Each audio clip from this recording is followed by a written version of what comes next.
Cash the widow they tried to throw away. Emma sat beside the hospital bed, gripping the hand of the man she loved more than life itself. Daniel was fatting, and everyone in that quiet room could feel it. Tears rolled silently down her cheeks as she held on, refusing to let go. Daniel turned his head toward her and offered a weak, tired smile. "Don't be scared," Emma whispered, forcing her voice to stay steady. "Everything is going to be okay." But even as she said it, she was already shaking her head, as if trying to convince herself instead of him. "Please, don't talk like that," she begged, her eyes glassy with tears. "You're going to get better. We're going home together. We're going to be happy again, just like before." Daniel looked at her for a long moment, and then, in a voice barely above a whisper but steady with certainty, he said, "No, Emma, I'm not getting better. I've known for a long time now." 2 hours later, he gave her one final smile, squeezed her hand gently, and then he simply stopped breathing. His eyes stayed open, fixed on nothing. Emma screamed, collapsing against his chest, sobbing uncontrollably. Nurses rushed in, trying gently to pull her away, but she fought them, crying out, "No. Don't take me away from him." That evening, Emma sat frozen in a hospital chair, clutching a photograph of Daniel in her trembling hands. She stared at her phone, dreading the call she knew she had to make. She had to tell Daniel's parents that their son was gone, but they hadn't spoken to him in years. They were never close.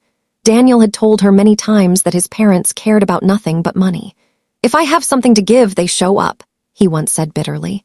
"If I have nothing, they disappear." Emma had never fully understood that kind of coldness. She always believed parents were supposed to be warm, loving people. But Daniel insisted, "They don't want me. They want my business, my control. They think they deserve respect just because they gave birth to me." She remembered once asking him, "Why don't you help them? Maybe open a small shop for them." Daniel had laughed bitterly. "You don't know them like I do. They'll never change. Helping them won't make them better people. They'll only take more." Now Emma had no choice but to make that impossible phone call and say the words she never imagined saying, "Your son is dead." She dialed the number for Diane, Daniel's mother. The phone rang several times before a cold voice answered. "Hi, Diane," Emma said, her voice trembling. "I have terrible news. Daniel has passed away." There was a brief pause, then Diane asked flatly, "Did he leave a will? Who gets what?" She added coldly, "Don't think you're getting everything. I'll take this to court if I have to." Emma could barely process what she was hearing. She hung up the phone and cried even harder than before.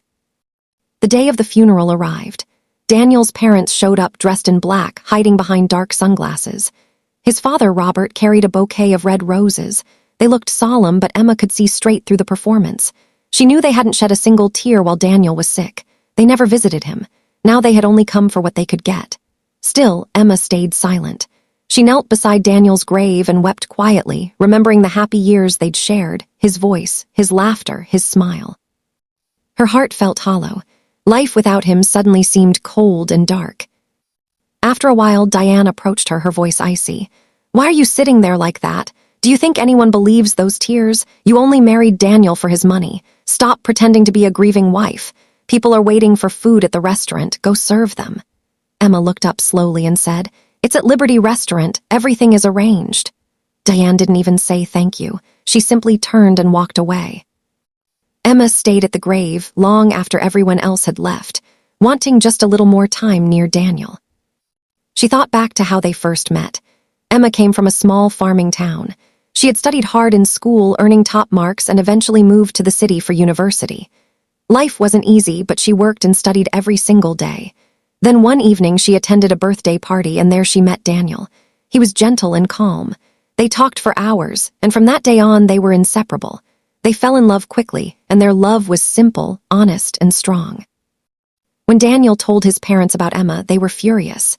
"She's just some girl from a nowhere town," they shouted, but Daniel refused to listen.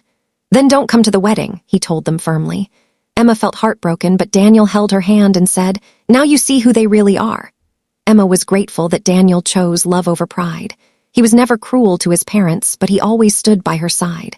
They married in a small hall, surrounded only by close friends. There was no grand celebration, but Emma was happy. It was the best day of her life.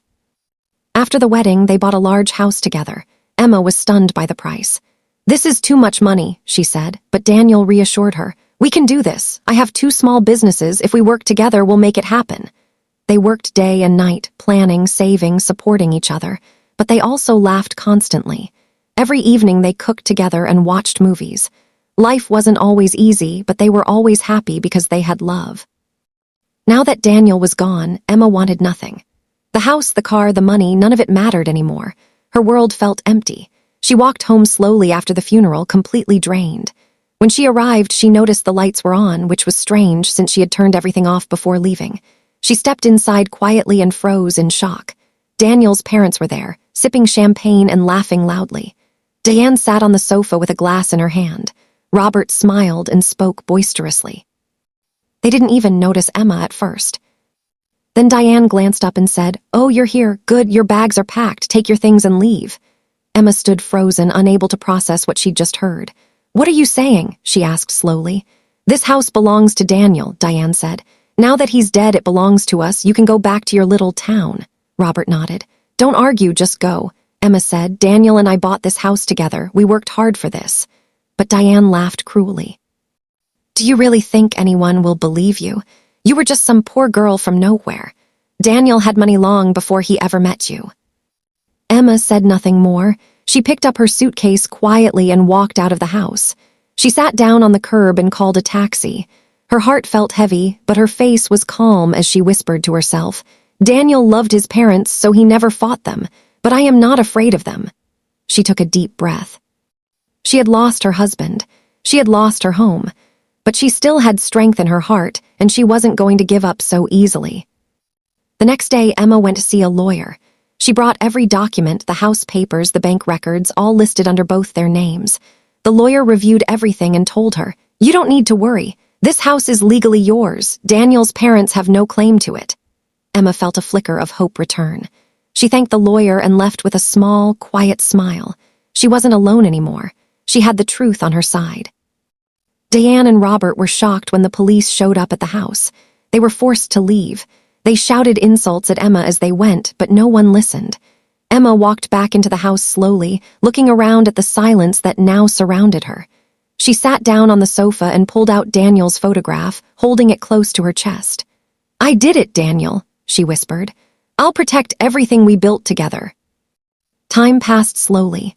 Emma went back to work. She reopened one of Daniel's old shops and began running it herself. She was frightened at first, but day by day she grew stronger. Customers adored her. She began smiling again. Every night she looked at Daniel's photo and said, "I miss you, but I'll be okay." Her heart still ached, but she was learning how to live again. One afternoon, as Emma was closing up the shop, a small girl walked in holding a broken toy. "Can you fix this?" she asked shyly. Emma took the toy, smiled, and said, "Yes, I can." The little girl ran back to her mother, shouting, "She's so kind." The mother smiled warmly at Emma and thanked her. That small moment warmed Emma's heart completely. She knew somehow that Daniel would have been proud. Months went by. Emma helped more and more people. She gave to struggling families and became beloved throughout her neighborhood. People started calling her Strong Emma, but deep inside, she always carried Daniel with her. Every year on the same date, she visited his grave. She brought flowers, sat quietly, and spoke to him. "I kept my promise," she would say. "I lived with courage." Emma never remarried. She believed true love only comes once in a lifetime. She lived a simple life, but her heart remained full. She turned her pain into strength, her tears into hope, and her sorrow into kindness. Daniel's love stayed with her forever, guiding her forward even when everything around her felt broken.